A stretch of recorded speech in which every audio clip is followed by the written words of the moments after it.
Hey guys, this is Tony. I think it's about time we answer that one question that everyone's been asking. Am I a true gamer? Well, when it comes to thinking about it, I guess kind of. I mean, look at the shelf back here, I guess you could say, yeah. That can kind of answer your question. But what does it mean to be a gamer entirely? Well, let's answer that question. Gamer culture started way back in the 1980s, when the hits of the arcades were really starting to hit their peak of golden age in 81, 82. Computers were on the rise. Atari, Coleco, and Television were at the top of their games. That's when the culture started to hit. That culture has changed in the last 34 to 35 years. It's changed so gradually that it's kind of hard to distinct yourself of what gamer you are, because they've split it into a variety of categories. You could be a casual gamer, you could be a gamer girl, you could be just a hardcore fan, you could be a fanboy, you could be a hard-ass expert gamer. So it's kind of hard to pinpoint down who you could exactly be. To kind of cover this topic, we need to look at the positive side of gaming. Now, statistically, according to scientists, gaming has helped with quick reflexes of decision.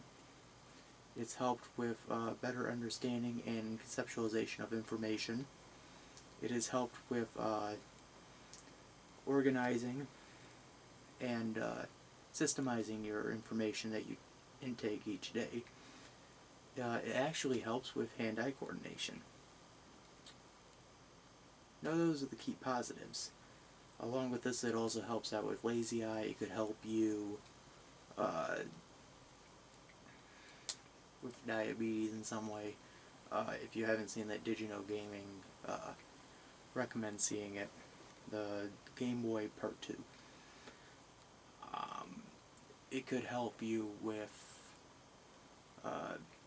sedation, PD sedation. Like I said, those are the positives. The pain in the butt for most of us type of people are the negatives in dealing with them.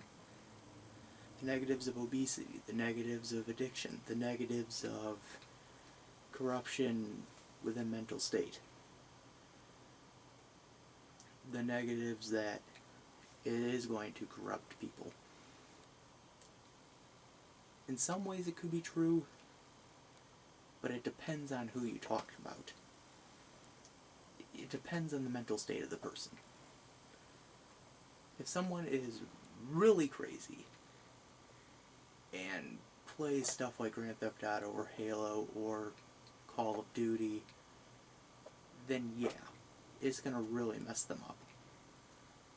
But if you're talking about someone who just plays probably 1 or 2 hours a day, or plays it but doesn't really think about how he's playing it, then yeah, they're not going to really be affected at all.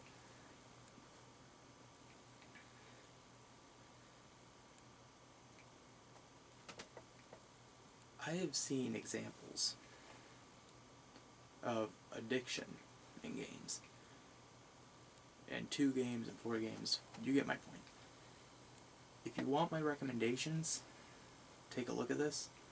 And I know these are kind of fake, I've heard, and they're scripted, but believe me, I even use it as like a perfect example of what not to be. Check out McJuggernuggets. McJuggernuggets is one I would explain where you can really see the character of that show is really going through some sort of deep addiction. Now, like I said, I know it's all scripted, I know it's fake, but if it was real, that would be really sad. And really, like, just depressing to think about.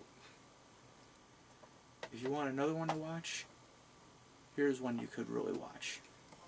That kid refuses to get off Xbox.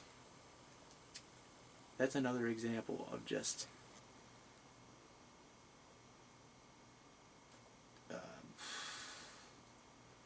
that's another example of someone who seriously has an addiction and doesn't think about anything else. His friends are trying to get him to stop playing so they can do their work.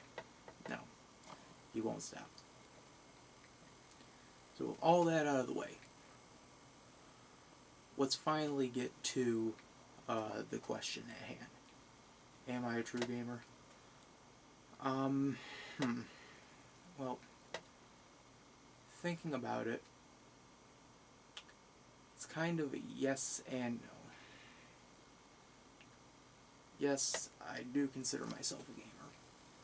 Do I consider myself a hardcore? No. No, I do not. Despite what the collection here might seem, I don't. I actually do this as a hobby. I collect as a hobby. But the type of gamer I am is a retro gamer. I love old school. This is why I've given praise to Nintendo for so many of these videos and for like so many years. Because they've known to keep it level, keep it the same, keep it as people would remember it 20, 30 years ago. That's why I've stuck with them. Personally, I've stuck with them because they kind of helped me in some way grow up. But looking at it as, personality, perspective, they know how to just keep it contained.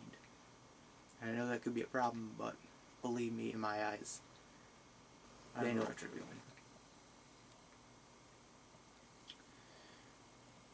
One more thing to say, guys. This is my final episode of Rants and Reviews. And I know I keep saying that, but this is truly my final episode. It has been so gratifying to keep you guys entertained for 32 episodes.